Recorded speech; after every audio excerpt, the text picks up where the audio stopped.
Good evening. My name is Landon Heydrich, and I'm the Graduate Assistant for the Rutland Institute for Ethics. It is a pleasure to be here with you this evening with such a dynamic group of professionals and Clemson pre-med students. Tonight promises to be memorable, so we welcome you to participate in the discussion and learn as much as possible. We are thankful that despite last-minute changes, we're able to have the best state-level health professionals with us to help us understand COVID and the pandemic challenges. Thank you all for taking the time to be here with us tonight. I will now turn it over to our Assistant Director, Rachel Dial, to introduce tonight's speakers.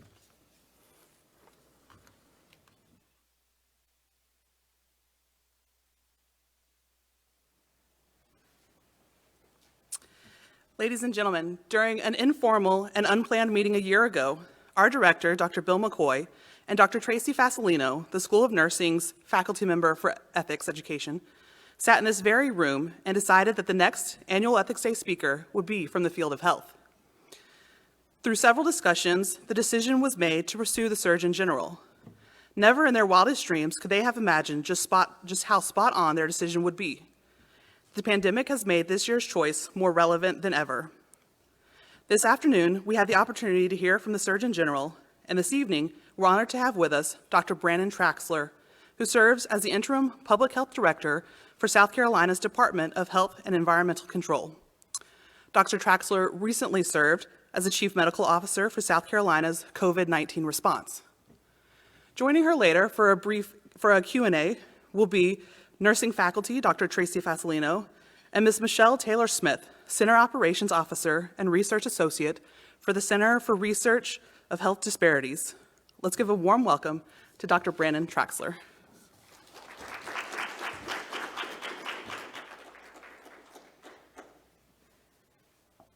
Thank you, Ms. Dial. And thank you all for coming. I'm getting better at removing these without pulling my earrings out. I know the girls in the audience understand that.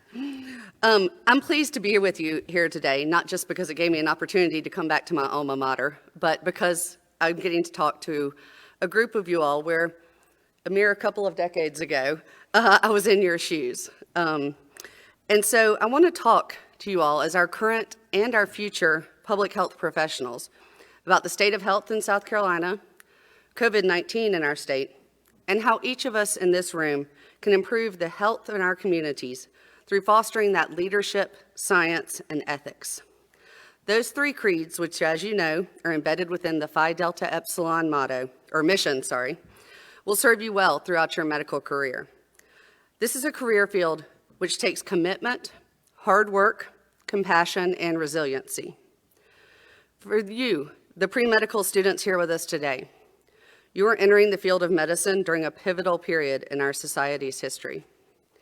This year, we, as a nation and as a state, have been faced with what may seem like insurmountable challenges. However, as a native South Carolinian, I take great pride in knowing that our state's public health professionals, essential workers, and community partners continue to remain steadfast in our commitment to protecting the health and safety of all South Carolinians.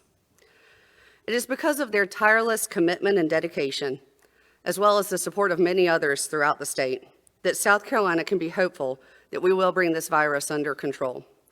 And I am confident we will. However, we're not there yet. If we ever want to return to that sense of pre-pandemic normalcy, which we all do, we must act more aggressively than we ever have before, and we must act now.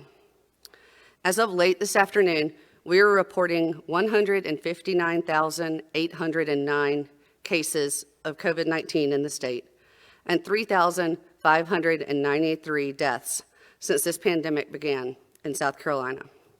Those numbers bother me, and I hope they bother you as well. While there are many myths that are circulating out there about COVID-19, the fact is that there's currently no vaccine ready yet for this virus. No home remedies will cure it. No race or ethnicity is immune. Drinking alcohol or washing your nose out with saline isn't going to protect you. Only one home remedy does work, and that's masks. As you know, some groups, including Hispanics, African Americans, and older residents, are affected at higher rates than others. People with limited access to care and affected by chronic conditions such as heart disease, diabetes, and obesity are at higher risk of severe illness from COVID-19. To put this in perspective, African Americans make up 27% of South Carolina's population, but they comprise 35% of COVID-19 related deaths in our state. Meanwhile, 87% of all those who have died from COVID-19 in South Carolina have occurred in people aged 61 years and older. Such data calls for a response, and our team and our partners throughout the state are working to provide intense outreach and prevention efforts to help control the spread in these communities. We recognize that critical need to address these inequities, and we're also working to increase access to testing, as well as communicate the prevention methods and messages to better reach Hispanics, African Americans, and other at-risk populations to ensure that they're made aware of the availability of testing sites and resources. This includes increasing access to free testing across our state so that we can quickly identify, isolate, and slow the spread of this virus. As we continue to work together to address the historic public health challenge currently before us, we must not lose sight of why these inequities exist. While COVID-19 has placed a spotlight on health disparities in our communities, the existence of inequities in our healthcare system are not new. It has also placed an emphasis on other important ethical questions. Those are ones such as, how do we make decisions about distributing potentially limited resources? For example, ventilators, remdesivir or other treatments, or vaccines, in ways that are evidence-based, transparent, and equitable. Since joining DHEC 2.5 years ago, I've had the unique opportunity to view our state in a very different context than I did previously in my role as a surgeon in the upstate. As a surgeon, I did see firsthand the impact that our environment can have on a community's health. In South Carolina, we're part of a barbell society. We have some very affluent areas and some very impoverished areas. Depending on which part of the county you live in, the health conditions of your community may be dramatically different. For example, here in Pickens County, if you look at a census tract of Pickens County, you'll find that there's a 10-year difference in life expectancy from individuals living in one area of the county to another. In other areas of our state, the gap is even larger. That's astonishing. That's why it's important that we continue to organize thoughtful community efforts aimed at removing those barriers to improving public health and fostering conditions in which all people can thrive. From addressing racial and economic disparities to responding to the continued growth and needs of our aging population, to combating the opioid epidemic and beyond, we must continue to tackle these issues head-on. This includes working together to support initiatives that promote health equity throughout our state. This means ensuring that everyone has the opportunity to attain their highest level of health. To get there, we need to address the factors that influence health, including employment, housing, education, healthcare, public safety, and access to food. We recognize that this is something we cannot do alone. The future health of our state will depend on the contributions of each and every one of us together. Together, we can address the current public health challenges before us and those ahead. Together, we can drive that change that we want to see. As our state's and nation's future health leaders, you are a critical part of helping to shape that change. But we must act now.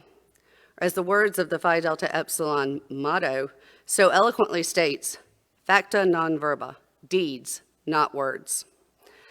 Lastly, before we move on to the Q&A portion of this event, I want to take this opportunity to share two things that I wish somebody would have told me when I was sitting in your seat 15 or 20 years ago as a pre-med student at Clemson. First, there's always time to change.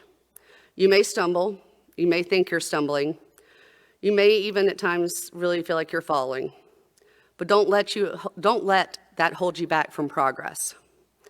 Deciding to make a change, no matter how big or how small, could make all the difference in your life. It could lead you to places and paths that you never thought possible. Choosing to leave the field of surgery was one of the hardest and yet the absolute most rewarding decisions of my life. It's allowed me to examine and treat public health issues from the individual level up to the societal level. And because of that, I will forever be thankful that I made that hard decision. My second word of advice is to explore everything. This is your opportunity to do this. It's your opportunity to take that class that maybe you don't need for your major, but it's always interested you. When you're in medical school or any of your next studies, do that rotation in a field or an area that you're weaker in or that you know that you won't be doing long term, but just to have that exposure to it. Study abroad if you have the chance. Interact with people who are different from you every opportunity you can. Take those chances and those opportunities, learn from them, and grow from them. So thank you for joining me today, and I look forward to answering your questions.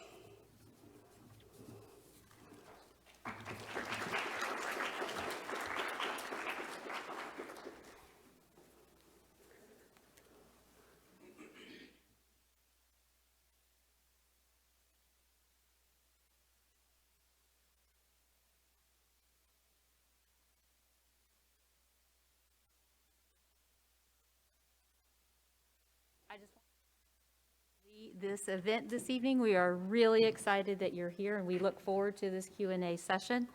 My name is Tracy Fasolino, and I'm honored to serve as a faculty member of the Ethics Committee for the Rutland Institute. It's exciting to have her with us tonight as an expert here in South Carolina, and we have set aside this time to engage in some question and answers related to the COVID pandemic or any other aspect of public health that you might be interested in. What we'll do here is Mrs. Michelle Taylor-Smith will moderate with me as well. So we'll take questions from the physical audience as well as our virtual audience and route those to her so she can answer them for us, okay?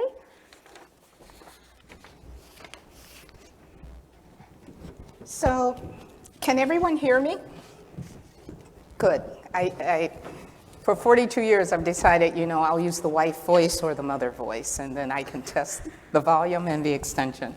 As Tracy shared, my name is Michelle Taylor-Smith, the Chief Operating Officer for the Health Center for Research on Health Disparities, and a former Vice President in Acute Care at one of our local health systems. And it is my honor to co-moderate with Tracy this evening. So I am going to get us started, warm us up with a question for Dr. Traxler. What are some of the ethical questions that public health leaders are wrestling with in light of COVID-19? Sure. So as I alluded to previously, we have been experiencing those difficult questions from the very beginning. Some of them may be more obvious to everyone, the issues of remdesivir. For those of you that aren't aware of remdesivir, it is the drug that now is authorized, has an emergency use authorization to treat COVID-19, but initially it was being done in clinical trials and then was only available on a limited basis. And the federal government had purchased all of it that was available in the country and allocated it to the states to then distribute. So we had a clinical treatment advisory committee that came together. It was composed of leaders from DHEC, from the South Carolina Hospital and Association, as well as from really a bunch of different fields involved in healthcare. And they came together to work out a system for distribution of the medication to patients who qualified under the qualifications that the FDA had set for who was eligible for it. And also then when there were times where we maybe didn't have enough for all those, how to prioritize patients. And also they made sure that they went through the appeals then. Physicians could always appeal for their patients.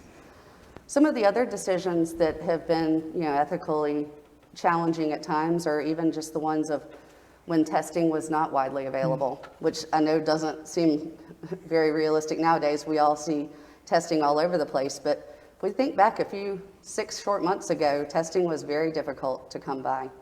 And so where to focus our efforts for testing and on what populations could be challenging. And of course, then as we're heading into the vaccine era, that vaccine period of this pandemic, we're looking also at that. We have a vaccination advisory committee that my colleague is heading up. It also involves stakeholders from all across the community that will be working on not just the strategies for how to allocate equitably the first doses of the vaccine, but also how to communicate to people why this strategy is being used, and also about the safety of the vaccine. Thank you. Is there anybody in the physical audience that would like to ask a question? If you could, please stand and speak loudly so that we can hear you. Don't be shy. Come on. Sorry. I know you talked about how South Carolina was a barbell state, so you have people in very wealthy communities and not as wealthy communities. I just wanted to ask, what's the hardest decision you've had to make, or had to make in like different policies for coronavirus in like both these areas? Like, have there been different policies for these areas for coronavirus? Sure, it does make sense. And so I don't know about policies per se. At DHEC, we're not setting so much the policies. We're providing that information out there to, the policymakers. But those examples that I was just telling you about are ones that could affect certainly different parts of the population differently. We wanted to make sure that providers knew that they could apply, through this system to get remdesivir for their patients. And so we wanted that opportunity to be out there for all patients who qualified, not just ones who are more affluent or were in the largest hospital systems. So we worked very hard on messaging to all the providers at every site, every hospital that was available to them. I work at Bon Secours St. Francis in the hospital system, and I was front line with the first round of COVID. And we were challenged with access to that medication. And being able to be at the bedside with these patients and being able to talk with them, it was hard for me to rationalize why one person might get it and one person might not get it. I wonder if you might have some insight on how these students in the future may be faced with a different type of epidemic and have to face and address those kinds of questions from patients. Sure, and so I think that one of the classic examples that I guess we don't know for certain that we're out of the woods with coronavirus, but we have not been faced with is ventilators. South Carolina was very fortunate that we had just, I guess a year ago, August, participated in a federal influenza pandemic exercise that was several days long. That was about 10 states, I think, around the country participating. And so we did that, and we had, tabletop exercises, and we discussed things like allocations of ventilators and all the factors that went into that. But, there will be times in your careers where you may be faced with, even if a decision-making body above you has granted you an X number of ventilators, you may have to decide which of the two patients, gets that ventilator, which of the two. You'll have to weigh factors such as, which has the better odds of a good outcome, age, there are other medical conditions, just many other factors. And so I think one thing that's so great about this institute that you all have here for ethics is it gets you thinking about it and making ethical decisions at a younger age. I wasn't introduced to it until medical school when we had some courses on it. And so I think it is great that you guys are getting that, that you're learning the process and have a stepwise process for how to evaluate and make those decisions. Because you may have to decide whether somebody gets a ventilator or not. Absolutely. Dr. Traxler, is that an individual decision, or is there a standardized protocol or algorithm when you're trying to make those Sure. decisions, or is it an ethical committee decision? And so it's a little bit different depending on where you're practicing. But in general, it's not going to be an individual decision unless it is a emergency decision. one of those 3 a.m. There hasn't been a protocol developed or algorithm developed. But often, I mean, when I was in clinical practice, we utilized an ethics committee, for people who, maybe, let's say part of the family wanted to make someone just comfort measures, and the rest of the family wanted to keep trying for everything, and the person couldn't speak for themselves.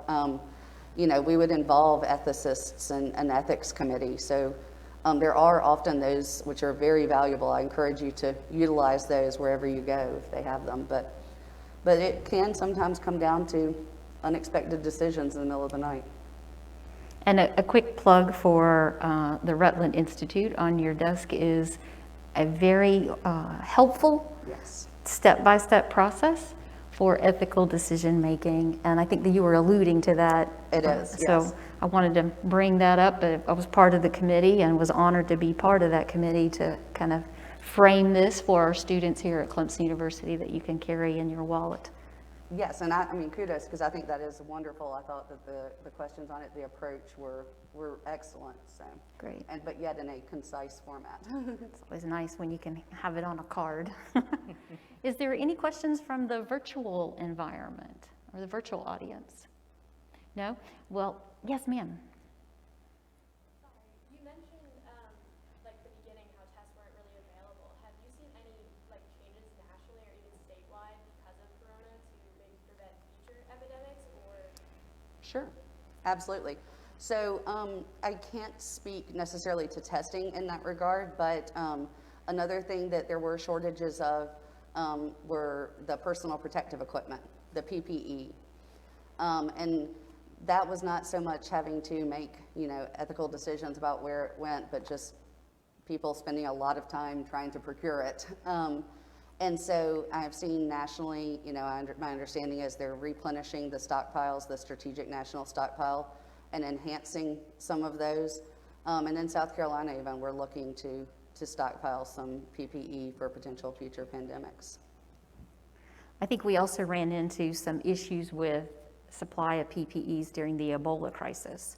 And that was even a situation that was evolving almost instantaneously. This is what you wear one day, by the afternoon it changed.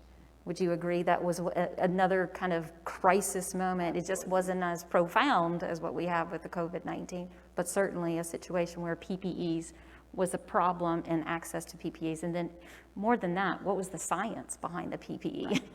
Right, and some of this, changes. As you said, sometimes even in a course of a day.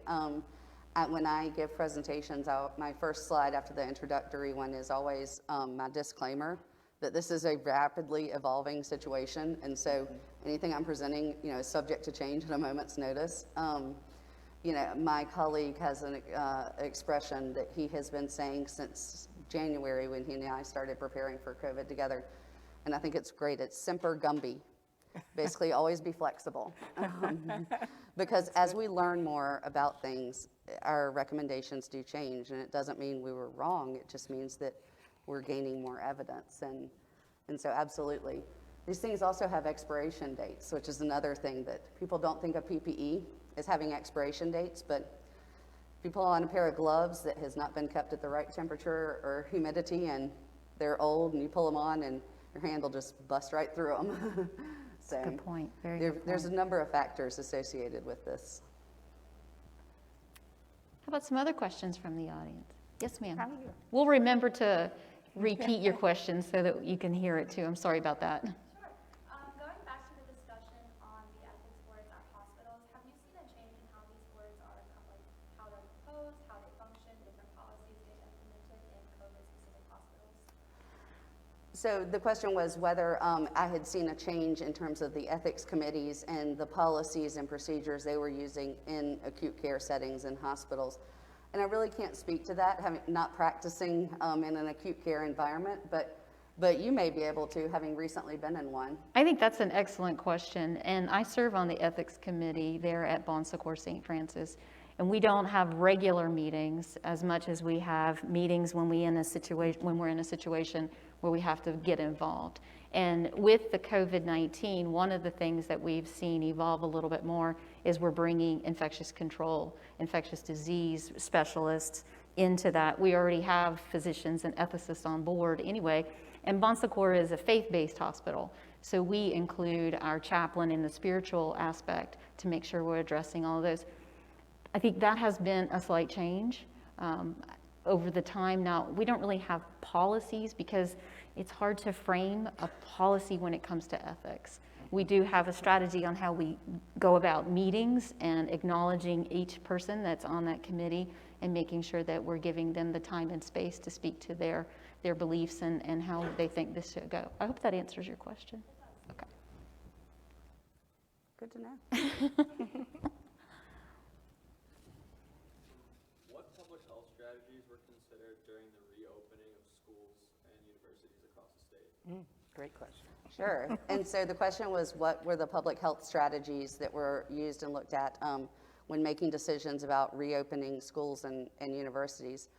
And so for that, again, DHEC's role, rather than making the decisions, ours is to provide the information to the leaderships of schools and universities, which in South Carolina have, for the most part, each, at least each school district, each university has made their own choices. We provide that data and that information, and so some of the strategies that we have used are, other than just data, are our epidemiologists looking at it. We produced a recent disease activity levels by county document that was updated weekly going back to the end of June, that was available for schools, and I think some universities and businesses even looked at it to see what their county's metrics were doing. Were they in the high, low, or high, medium, or low disease spread? So those are some of the types of things. And then we put out guidance for how to, for places that were reopening, how to do it in the safest way, or things that they wanted to take in, that they should take into consideration, such as the ability to socially distance, the importance of masks, that sort of thing. And if I could ask a little bit more about that data, and I hope I'm correct in thinking through this, there was a point in time when the federal government stepped in and said you can't report certain portions of this data any longer. Maybe that was a little bit of false news. Do you remember more specifically? I'm not saying that it's wrong. It's a couple months ago that the information had to be routed to the federal government and then it would be dispersed out. So we have had changes like that in some of the data reporting, but it was not around the metrics for schools. It was around what you would deal with, the hospitals reporting of bed occupancy. That's right. And such. And so rather than them reporting to us and us sending it up to the federal government, right, it just switched directions and went through a new system. So it took a few days to make that switch over back in July, late July, I think, but now it's on tracks. Is that to establish more consistency in the actual data that was submitted? That is my understanding, yes, is that rather than each state or jurisdiction potentially having different methods of getting it and then passing it up, this was a way for them to get it and ensure consistency, also to ensure timeliness. They could then track it in a very timely manner. How about over here? Is there anybody that might have a question that they would like to ask? How do you cope with educating a public about a pandemic that's not scientific? Like most of the population isn't scientifically educated. Sure, that's a great question. The question was, how do you handle educating a public when most of the public doesn't have a science education background? And that's something that I know that I continue to work on. I think a lot of my colleagues do as well, and that's remembering who the audience is, and that not everybody does have that background. I am the only person in my family that went into medicine, so I make it personal when I'm thinking about it. I just think about being around the kitchen table, or the dining room table at a big family dinner and needing to explain something. A lot of it, we have great communication teams that also help remind us of that, or will ask us to explain something further. And we really try to work with a bunch of different groups to make sure that the message is getting out to people accurately. Sometimes it means they come back and say, use more pictures, or explain this further, go further into this area. So we definitely take all that, all those recommendations into consideration and try to implement them. That's great to hear, because the literacy level in Greenville County, we do have a disparate percentage in the literacy level. I think you mentioned in the African American community, 37% or something like that, in South Carolina, and the literacy level of that group, and I'm basing this on data out of one segment of the free clinic in South Carolina. 20%, which is greater than 50% of that population, there is a literacy deficiency. So the challenge in being able to share not only the definition of COVID, but the safety measures and risk and that type of thing remains at an all-time high, in my opinion. Absolutely, and it's where, one of the reasons we also remind people that it's, the fact that we may change our recommendations isn't because we don't know what we're doing, but that's part of the scientific process. But, Exactly. But, to That's people who hard to don't do explain, science. though, isn't it? It is, but, to people who don't do science, it's not, it's not inherent. And Yes, so, yes. we have to explain that, It's not finite, it's not inherent. Right. And scientists are much better in understanding that, so another opportunity. Yes. I am curious, after this pandemic, or if it ever ends, I have to be careful about that, but how do you see the role of DHEC changing or adjusting as we continue moving forward, not just with the pandemic, but with health in general across the state? Sure. So I think that, along the lines of what we're talking about tonight, one of the big early things that we saw in our data were some of these, disproportional effects that the virus was having on certain populations. And I think it has highlighted some of the disparities that exist in health in the state. And so that will certainly, I know, be a focus and remain one going forward. We are one of 3 states also that has our environmental half, our environmental agency, as and our health agency together. I consider that to be a great thing. And our environmental side of the agency environmental affairs, does a great deal of really good work with environmental justice. And so I think working together with them also to continue that. Maybe you could speak to that a little bit. I'm not sure how familiar everyone is about that 2-prong approach to DHEC. Sure. So it's in our name, which is really long, but is the Department of Health and Environmental Control.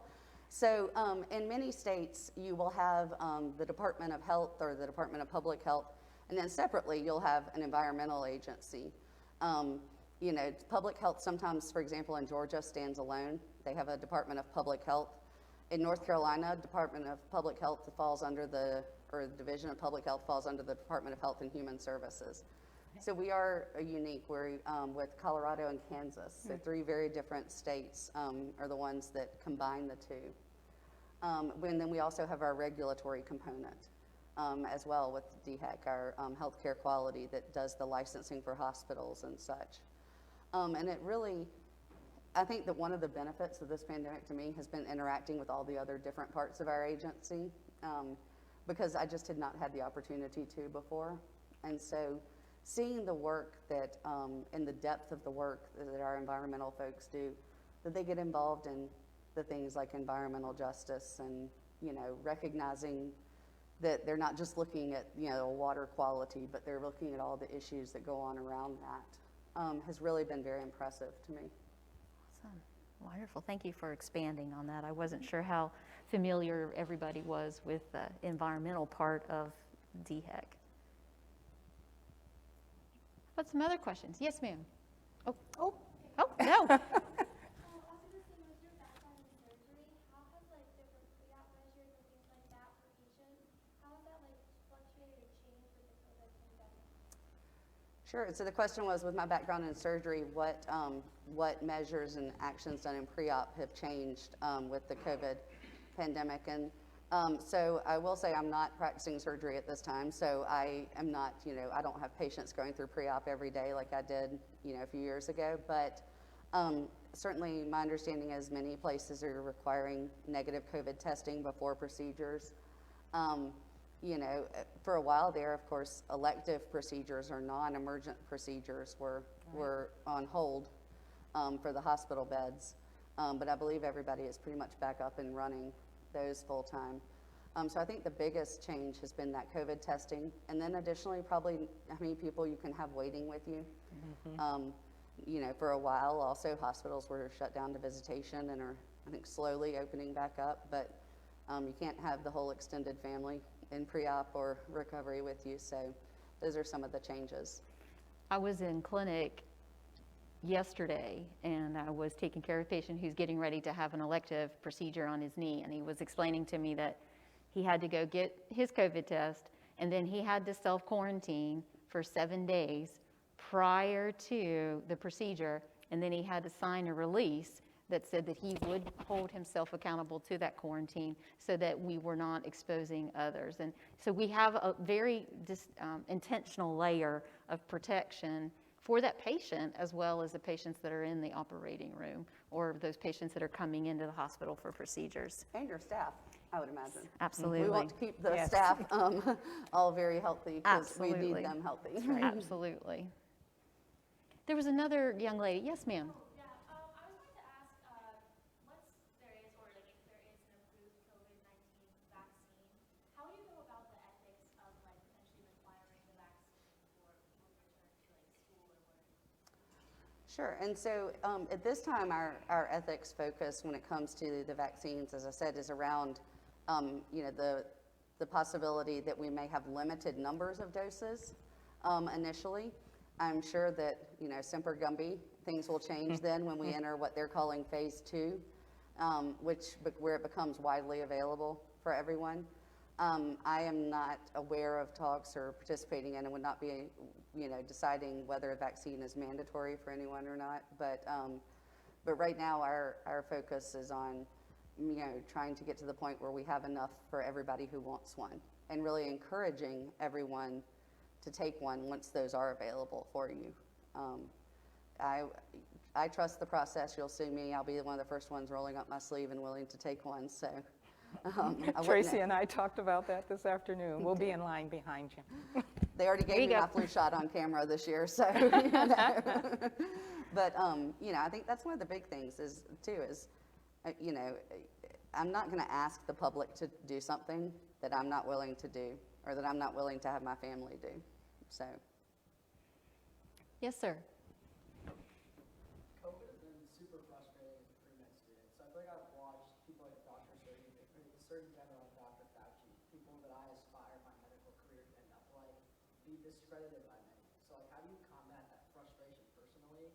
And how are we as future healthcare leaders, hopeful future healthcare leaders, supposed to fight against this? It feels like animosity.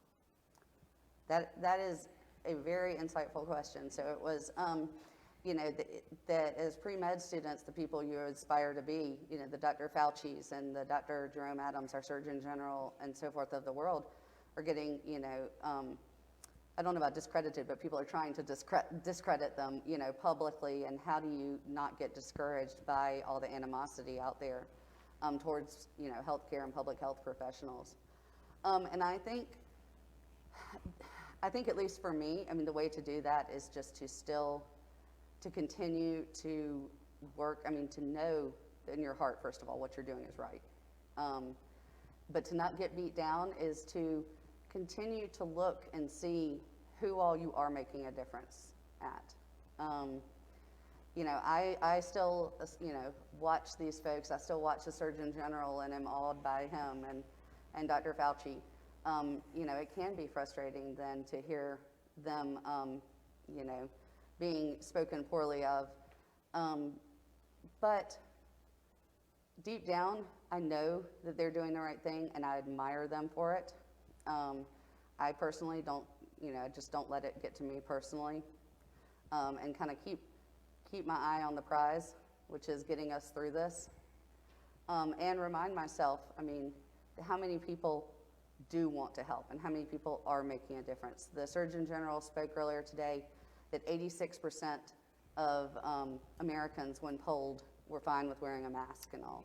So rather than focusing on that 14% that don't want to wear one and are, you know, constantly fighting against it, first focus on the good, focus on the folks that do want to help and change, and help them to make those changes. And then next, go to the folks who maybe aren't as interested and look and talk to them about why. But a lot of times it's not actually about the mask, he was saying, Right. you know, and so you have to listen. I have a question for you that I get asked pretty regularly when I'm in clinic, actually. A lot of patients are interested in having antibody testing.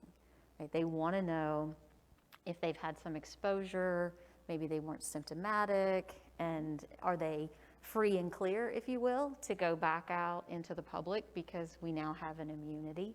I pose that question to you to see what you might be able to help us understand and know how to explain that to patients.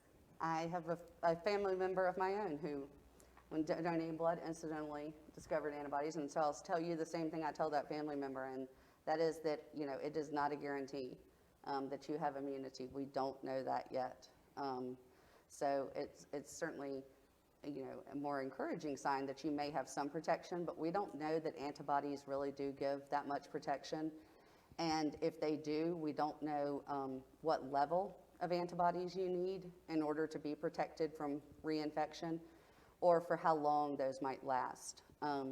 You've probably heard in the news here recently, I mean, they just published the article about the first case in the United States where they looked at the genetics, at the whole genome of the virus, and proved that the person had two different, you know, versions, had some mutations, two different versions of COVID-19, you know, I think 2 or 3 months apart. And so we know reinfection is possible. So just please don't take it, if you have antibodies, as a way to prove that you don't need to wear a mask or social distance, because we don't have evidence to that, at least not yet.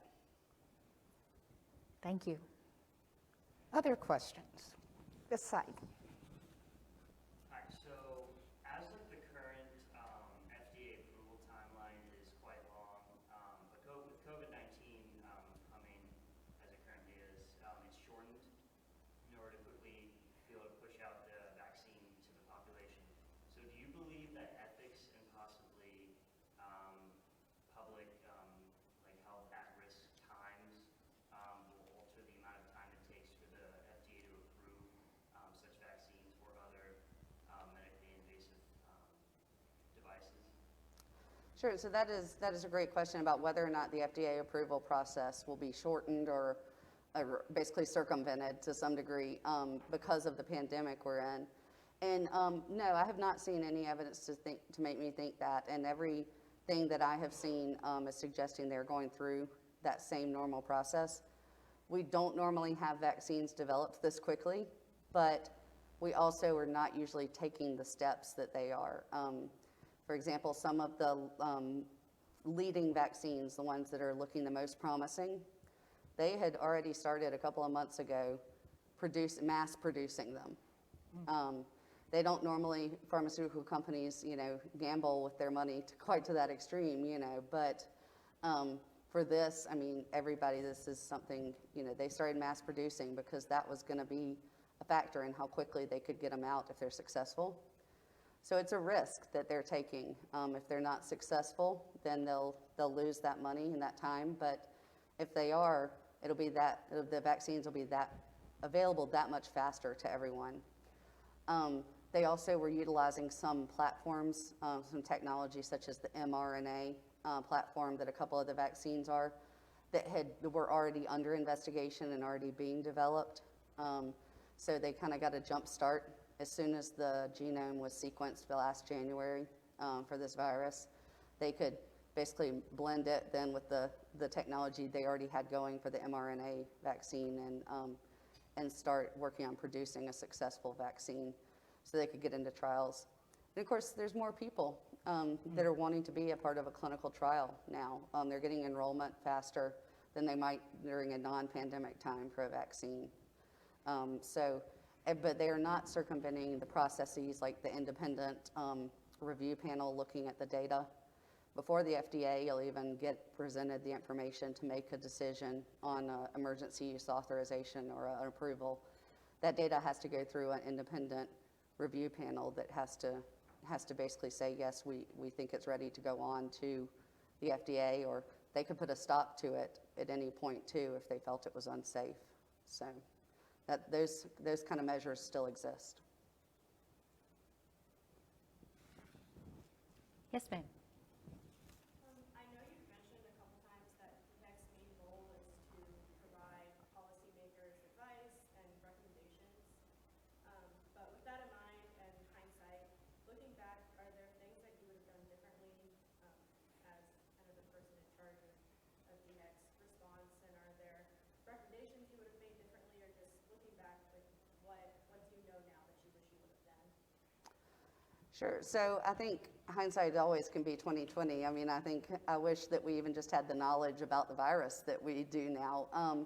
But I don't think I would have changed and made any major changes to the response. I think overall, South Carolina has done very well in responding to this virus, considering, that this was brand new. I have to remind myself, so I don't get frustrated, that this virus and disease didn't exist in humans a year ago, and so with the amount, what we're doing and the speed at which we're doing it, and to a large degree the accuracy with which we're doing it is really pretty astonishing. If you look back and you think back in history, using the vaccine development as an example, before this, the fastest vaccine development from basically start to FDA allowing it to go out was the mumps vaccine in the 1960s, and that was several years from start to finish. And so here we're talking about less than a year or right at a year. So I think everyone really has come together very well to fight this. I'm assuming you make recommendations to the governor for mandatory quarantine. We went through some of that. Do you perceive a situation where if our COVID numbers increase again and we have clusters, that we would potentially go back into a mandatory quarantine? So I don't make recommendations directly as to whether we should go into a statewide quarantine or whatnot. What I do is provide the information, the data, and the trends, and that information. Our leaders and decision makers have a lot of different factors they have to consider when they're making these decisions. And so I bring just one view. It's certainly an important view, but just one set of facts and information to them. So I can't speak to that because the future, would be such a hypothetical scenario. It's hard to know what it would specifically be. So Certainly. Thank you. Anybody else? No? Many patients killed by COVID-19 have died alone in hospitals. What do you want our pre-med students to learn from this aspect of the disease? Sure. And that is, first of all, I don't want you to necessarily learn it from this disease, but I want you to have it as compassion. For many of these patients who did die alone in hospitals and facilities, their healthcare workers were the only people they had there with them. And I cannot tell you what a difference you can make in someone's life when you're there, even just holding their hand and making, their last period of time where they're awake or with it, comfortable and calming. Yes. And even, you might not think much about that, a few-minute phone call that you do to a family to update them on a loved one's situation. But for families who cannot get in, to safely visit their loved ones, that may be the only connection that they have to them. And so those few minutes of your time and, your focus can really be the biggest point of their day. And so, take the time to really be present with them, to try to understand where they're coming from, and recognize that is when you're making a difference. And so, you can be there for these people.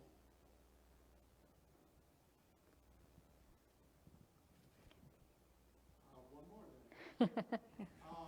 As you have traveled the state and maybe the region, I am supposing that you come in contact with universities who perhaps have medical students or pre-med students who are actively helping their campus to do something to better the campus situation.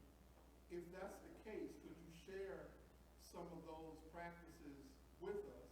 And if that's not the case, what are some things that our pre-med students may want to consider to be out front in helping our campus do a better job of dealing with COVID-19? Sure. So the question was, as I travel the state and am on other college campuses, what are things that medical or pre-med students have done to make a difference on their campuses? And if I'm not aware of that, what all can you guys do to be some of the leading ones? And so you guys really are at an advantage as pre-med students here. And you may not realize it, because I don't know that I did at the time, but you're not competing against, if you want to call it that, against medical students. So you really can be the leaders on the campus. And I think one of the biggest things you can do as leaders on the campus is setting a good example. It's wearing your mask. It's not attending massive parties, at least we're certainly not ones, please, where you don't have social distancing, but it's being cognizant of that. You don't have to become the mask police necessarily. I understand that not many people want to do that, but setting an example by wearing masks, making sure that masks are available to everyone. I mean, there are people who don't easily have them available, what many of us consider to be, just a piece of fabric, or a piece of disposable cloth. And so making sure that people do have access to them, that they have access to maybe the cleaning supplies they need, that sort of thing. But I think the biggest difference you can make is really by being the leaders as examples. Role modeling behaviors. Exactly. That you want repeated. It's the deeds over words, it's the deeds, not words, so. So each of the campuses and stuff that you visited around the state, they are part of a community outside of the individual campus. So do you recommend these same kind of lead by example, deeds, not words, guidelines to people to interact within their communities also, or do you suggest anything else? Absolutely. I think that is the biggest there. It can depend on your community too. You guys are part of a wonderful close knit. I mean, Clemson is something special. And I promise you may not realize it now, but you'll realize it when you leave. And so, it's different than maybe a big city. It's different than a Columbia or a Charleston. So use that to your advantage. It means you can develop some of those relationships with groups and entities off campus, maybe a little bit better than you could in a large city. So take advantage of that. Maybe partner with other organizations, either on campus or off campus, to do things like, even just writing letters and things to folks that are maybe in the hospital or in the nursing homes, making sure that everybody has access to a mask and some soap or hand sanitizer. Those kind of things, they may seem simple, but they really are some of the ways we're fighting this virus. So I don't know if you remember a couple of months ago, actually probably 6 months ago now, South Carolina had absolutely no toilet paper on its shelves. Yes. You're familiar with this story, right? And I'm just going to ask in your crystal ball and your wisdom, why did we have the only state or surrounding states? Because I don't believe that was a problem Oh, yes. Major. in the north. Oh, yes. Oh, it was everywhere. Oh, yes. Okay. It was a really, very unusual situation. At times, I think we actually had it better than some of the others. I have a brother in Washington, D.C., who was amazed that we had chicken, that I could easily get chicken at the grocery store. Oh, So, wow. At one point. So, I think it all was. I have a friend who is living in Turkey and went onto a military base and sent me a photo of the shelves stocked with Clorox and Lysol, and we both were drooling over this photo, and it's one of those things you never thought that you would do or say, Right. But I mean, it really, she was just mesmerized, I think it was universal. I mean, we really all were in that same situation, so. And we still don't have some of the cleaning supplies in the Right. shelves even now. Or But we're limited. You think about rationing, you think about the fact that you're only allowed to buy a certain number of Clorox wipes maybe if you go to the store. And it really gives me a sense of what, my grandparents and so forth back during World War II might have gone through. And I think Exactly. about what it would have been just to an even larger extreme for them in terms of rationing, and makes me appreciate all their sacrifices even more. any other questions? Is there any questions that aren't related to COVID that you might want to ask this amazing surgeon as well?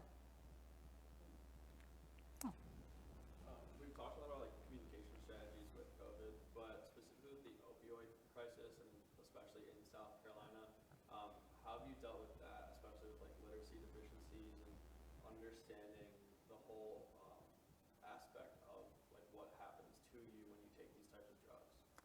Sure, and so we have, that's really, a lot of folks don't realize it was kind of our public health emergency prior to this one, was that opioid epidemic, and they're still continuing their work, you know, and continue to impress me with the work that they're doing, our opioid emergency response team that the governor put together.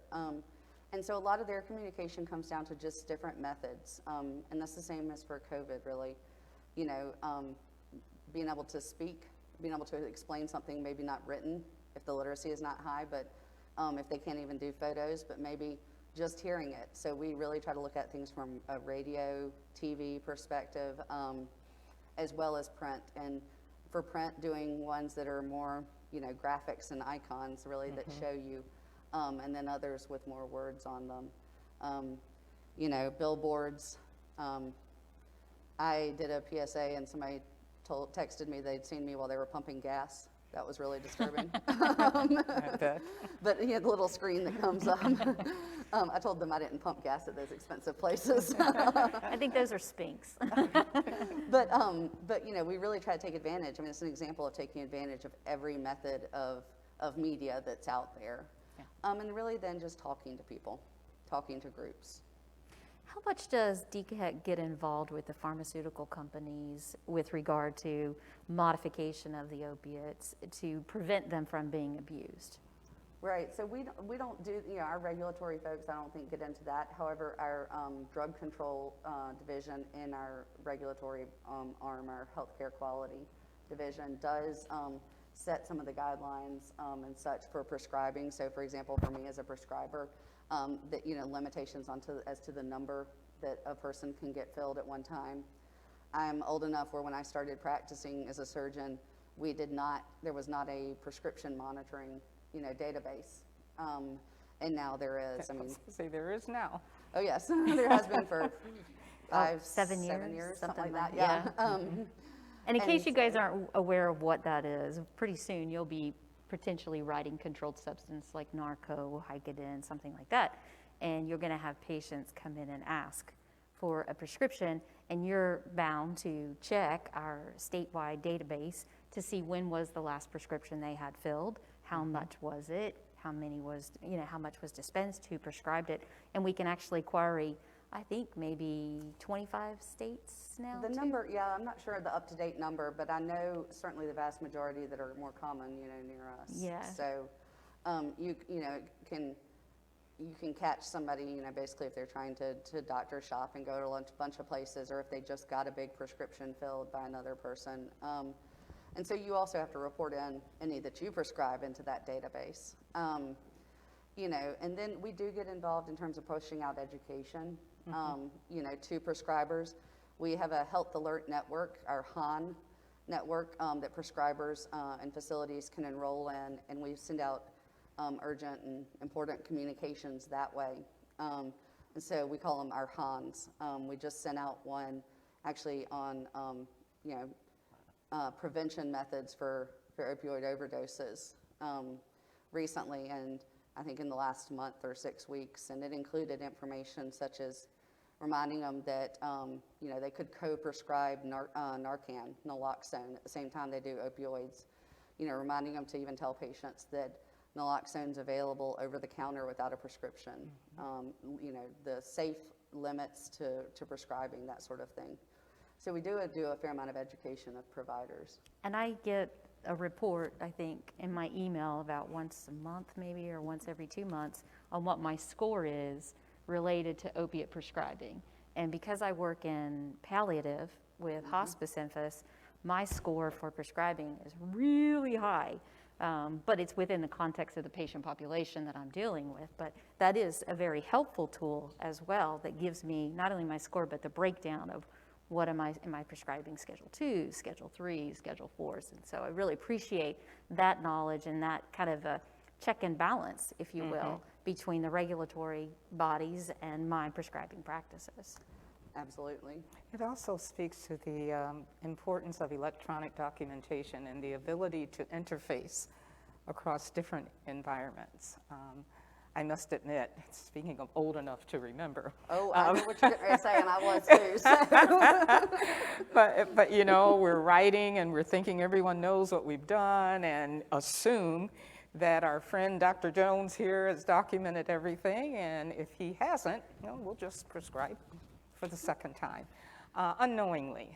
So when I hear about the safety nets and the education and electronic documentation and the ability, hopefully, to interface across hospitals, or if we're here in South Carolina and we've got a patient in California who may be seeking or in the ER or whatever is going on, it's critical. Yes. It's just critical, but I'm very grateful. Yes, I also grew up in the era of paper charting and paper records, you know, and so. It just makes me shudder some days. It does, it does. I still am not sure how I made it through the transition. I am not either. I think that I know 7 different electronic health records, Exactly. because every time, well, during my training, every time I Exactly. went somewhere new, they seemed to have just implemented a new system. But, Exactly. A new one. Let's learn a new one. Right. We have a question back there, sir. Yes. So the big thing for me as a pre-med student, I think a lot of people in 5E is that not only do we want to be physicians that can impact our local communities, but we want to be able to make impacts in the healthcare system at a larger level. And something I feel like I've seen in COVID, and kind of from what you described, is that physicians are doing an incredible job on the front lines serving their local communities, and scientists are doing an incredible job researching COVID and getting data and learning all these new things. But a lot of decisions seem to be made above their heads, seem to be made by public policy leaders, federal and local governments, and kind of like you described how you provide the data, but the decisions aren't up to you. So do you feel like physicians, COVID is revealing that physicians kind of had this responsibility to move into other areas of public life? And then kind of in the next 20 years as we develop into physicians, do you think there's going to be a shift as physicians move into other roles as advocators, educators, public policy leaders? Sure, and so the question was around, really around physicians and whether, you know, and scientists, whether we're to, I guess, focus kind of in that, you know, and very good at, but at that realm, and then do we get frustrated by decisions being made, you know, at levels above us, and will it change, you know, going forward, physicians' roles? So I think, first of all, the roles that you were naming there as those leaders and policymakers and educators and all still are out there. Those are occurring, frankly, you know, in any role. I think a physician is often setting that, even if it's just their own practices, policies, you know, even if they're just educating the people on their team. I don't know that it will change going forward, and I personally, I mean, don't get frustrated by not being the one making those decisions, because I recognize that my specialty is in just medicine and health. And that there are other factors that come into play sometimes. And so that's why it's, you know, policymakers that specialize in looking at all the different components and how to put them together to make the best decision. So. Yes, ma'am. Not so much COVID related, more like a personal question. So I know you used to do like background surgery and now it's more like the delegation type career path. Has your like view on medicine or just view on healthcare in general changed from going through that hands-on work with surgical patients to now like delegating, working with pandemics and things like that? Does that view change at all? Sure, and so has my view changed of medicine and healthcare, going from the hands-on, you know, as a surgeon to, so I wouldn't say that I just delegate, but I'm more controlling. I mean, it's, what I'm looking at is working with teams to make a difference more on a population level or a social, you know, societal level. And so that is part of why I made the switch, was that I wanted to have that broader impact. And so I don't think that healthcare or medicine, you know, has changed in my view, but I definitely think that my role in it has changed, but that was intentional. Excellent question. Is there any other burning questions that you want to ask her tonight?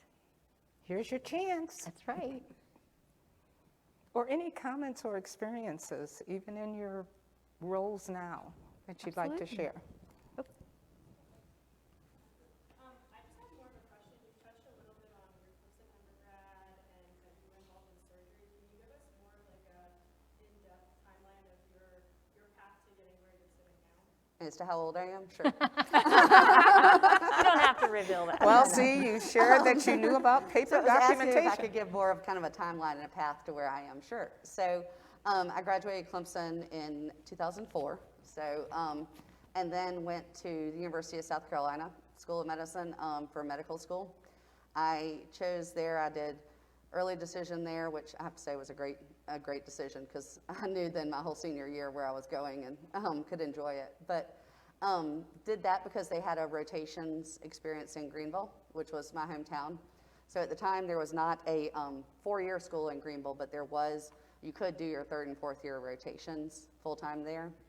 And so growing up, I'd heard great things about that from friends, parents, and such. And so I did that. So I went to Columbia for 2 years and then back to Greenville for the last 2. I then did 5 years of general surgery residency when I started, it was Greenville Hospital System. When I finished, it was Greenville Health System. It's now Prisma Health Upstate. It's all a test, right? And then I went to Emory for a year, and Emory University, and did a fellowship in breast cancer surgery and was a junior faculty there for a year at Emory and Grady hospitals. And then came back and was in private practice in Spartanburg for 2 years. And then that was when I decided to make the change. Well, actually a little bit before I left there, but that was when I decided to change. And so went back to school. And 10 years after I graduated with my medical degree, I graduated with my master's in public health. So I did that online through George Washington University's Milk Institute School of Public Health.